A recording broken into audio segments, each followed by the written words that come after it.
This is a short bedtime story about Arya, a woman who danced beneath the moonlight, her feet tapping to the rhythm of the stars. She was known throughout the village for her grace and her kindness, her laughter ringing through the cobblestone streets like the tinkling of wind chimes on a breezy night. But Arya held a secret whispered only to the moon and the stars above.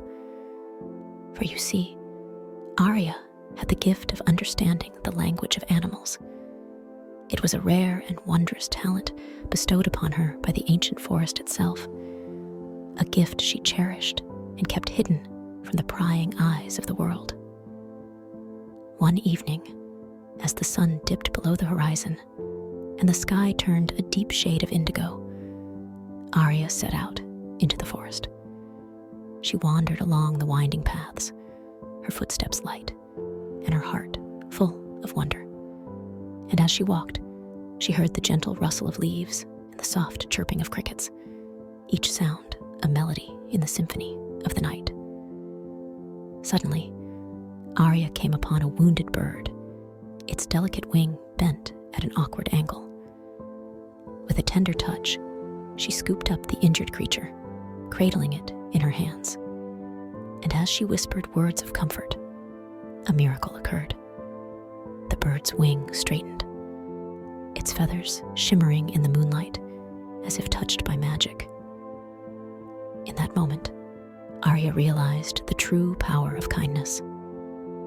For in her act of compassion, she had not only healed a wounded creature, but had also forged a bond that transcended language and species. From that day forth, Arya vowed to use her gift to bring healing and joy to all the creatures of the forest, to be a guardian of the wild places and a friend to those in need.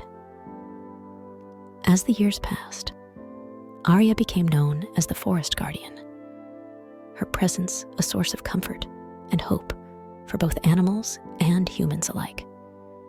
And though her story faded into legend, her legacy lived on in the hearts of those who had been touched by her kindness. And so, dear listener, remember this: kindness is a language that transcends barriers and binds us together in ways we may never fully understand. For in a world filled with darkness, it is the light of compassion that guides us on our journey, illuminating the path to a brighter tomorrow. As you drift off to sleep, may you carry the spirit of Arya with you, and may her story inspire you to be a beacon of kindness in a world that so desperately needs it. Good night and sweet dreams.